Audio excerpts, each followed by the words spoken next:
বহু কাল আগের কথা। ভাবুন তো একবার, এমন একটা সময়ের কথা যখন এই জগতে মানুষের কোনো নাম নিশানাও ছিল না। চারিদিকে ছিল শুধু এক মহাজাগতিক শূন্যতা আর নিস্তব্ধতা। কোনো শব্দ নেই, কোনো প্রাণের স্পন্দনও নেই। ঠিক সেই বিশাল শূন্যতার মাঝেই জন্ম নিয়েছিল এক ঐশ্বরিক পরিকল্পনা। আর ঠিক সেই মহাবিশ্বের বিশাল শূন্যতার মধ্যেই একটা নতুন অধ্যায়ের সূচনা হতে চলেছিল। এমন এক সৃষ্টির গল্প যাকে পৃথিবীতে স্রষ্টার প্রতিনিধি হিসেবে পাঠানোর কথা ভাবা হয়েছিল, এক নতুন দায়িত্ব দিয়ে। তো গল্পটার শুরুটা হয় স্রষ্টার একটা ঘোষণা দিয়ে। তিনি তার ফেরেশতাদের ডেকে জানালেন যে তিনি পৃথিবীতে তার একজন প্রতিনিধি পাঠাতে চান। এই অভাবনীয় ঘোষণাটা শুনে ফেরেশতাদের মধ্যে এক গভীর বিস্ময় আর মৃদু আলোড়ন তৈরি হল। ফেরেশতাদের মনে তখন কিন্তু অনেক প্রশ্ন। তারা খুব বিনয়ের সাথেই জানতে চাইলেন, হে প্রভু, আপনি কি এমন কাউকে সৃষ্টি করবেন যে পৃথিবীতে গিয়ে বিশৃঙ্খলা তৈরি করবে, রক্তপাত ঘটাবে? অথচ আমরা তো সর্বক্ষণ আপনারই প্রশংসায় মগ্ন আছি। তাদের প্রশ্নটা ছিল খুবই যুক্তিসঙ্গত, তাই না? ফেরেশতাদের এই সব প্রশ্নের উত্তরে স্রষ্টার জবাবটা ছিল খুবই ছোট, কিন্তু এর গভীরতা ছিল অসীম। তিনি বললেন, আমি যা জানি তা তোমরা জানো না। ব্যাস এই একটা বাক্যেই তিনি বুঝিয়ে দিলেন যে তার জ্ঞান আর পরিকল্পনা ফেরেশতাদের ধারণার অনেক ঊর্ধ্বে। সৃষ্টির ভবিষ্যতে কি আছে, কে অনুগত থাকবে আর কে অবাধ্য হবে, সেই জ্ঞান তো শুধু তারই কাছে ছিল। আচ্ছা, ঘোষণার পর এবার তাহলে সৃষ্টির পালা, মানে সেই প্রথম মানবকে তৈরি করার প্রক্রিয়া।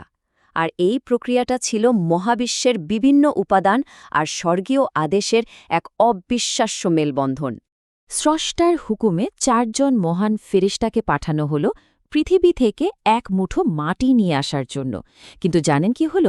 প্রথম 3 জন ফেরেশতা যখনই মাটি নিতে গেলেন, পৃথিবী কেঁদে উঠল।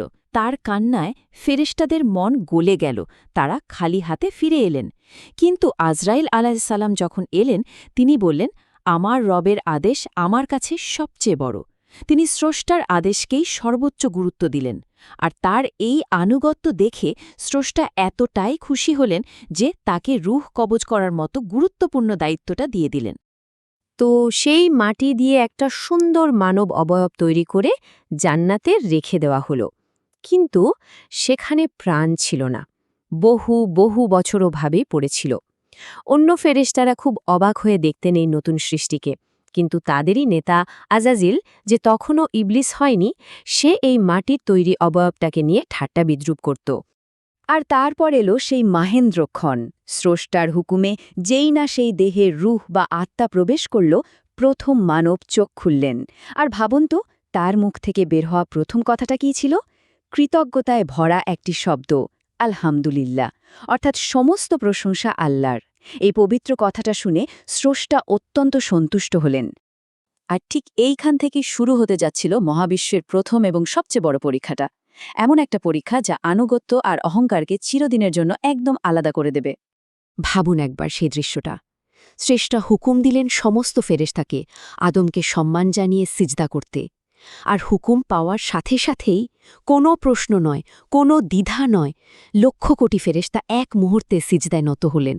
মনে হচ্ছিল যেন চারিদিকে শুধু নূরের সাগর। কিন্তু সবাই যখন সিজদা থেকে মাথা তুলল, তখন দেখা গেল একজন, শুধু একজন দাঁড়িয়ে আছে। সে হল আজাজিল। তার চোখে মুখে ছিল ঘৃণা, অহংকার আর তীব্র জেদের ছাপ। সৃষ্টার একটা আদেশেই আনুগত্য আর অবাধ্যতার মধ্যে একটা পরিষ্কার দেয়াল তৈরি হয়ে গেল। স্রষ্টা যখন তাকে জিজ্ঞেস করলেন কেন সে এই হুকুম অমান্য করল, তখন তার জবাবটা ছিল একদম অহংকারে ভরা। সে বলল, আপনি আমাকে বানিয়েছেন আগুন দিয়ে আর ওকে বানিয়েছেন মাটি দিয়ে। আগুন সবসময় উপরের দিকে ওঠে আর মাটি নিচে পড়ে থাকে। মানে তার যুক্তি ছিল, সে আগুনের তৈরি তাই সে সেরা, আর আদম মাটির তৈরি তাই সে নিচু। আর এই অহংকারটাই তার সব শেষ করে দিল।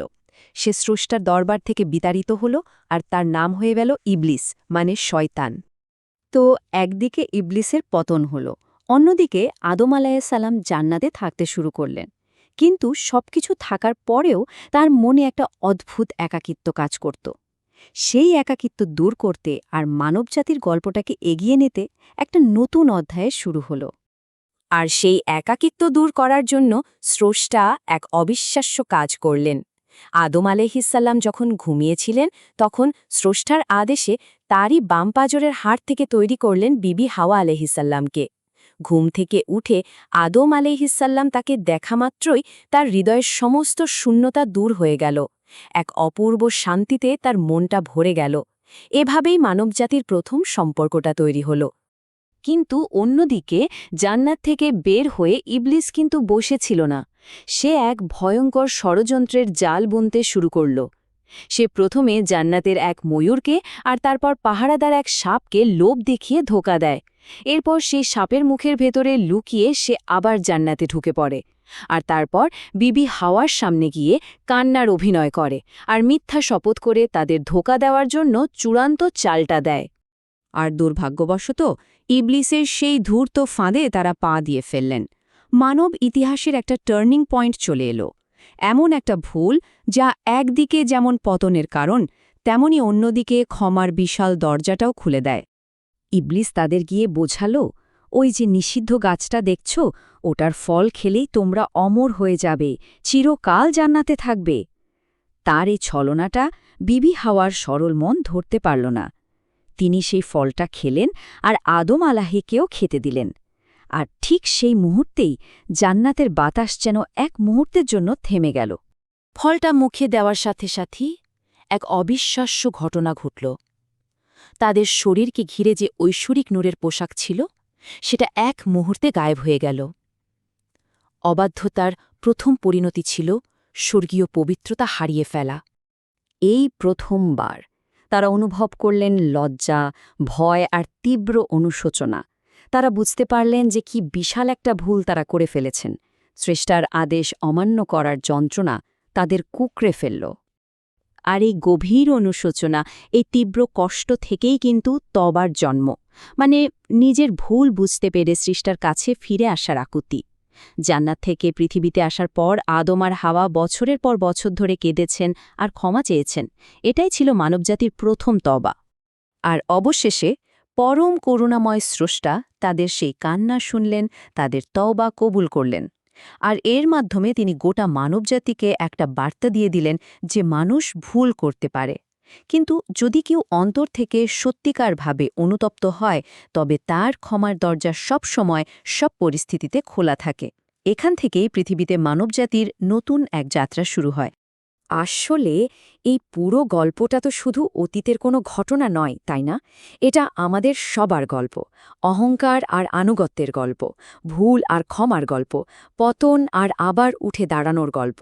আদম ও হাওয়ার এই যাত্রাটা আমাদের বারবার মনে করিয়ে দেয় যে মানুষ হিসেবে আমরা ভুল করি, কিন্তু অনুশোচনার মাধ্যমে স্রষ্টার অসীম করুণা লাভ করার পথটাও আমাদের জন্য সবসময় খোলা আছে।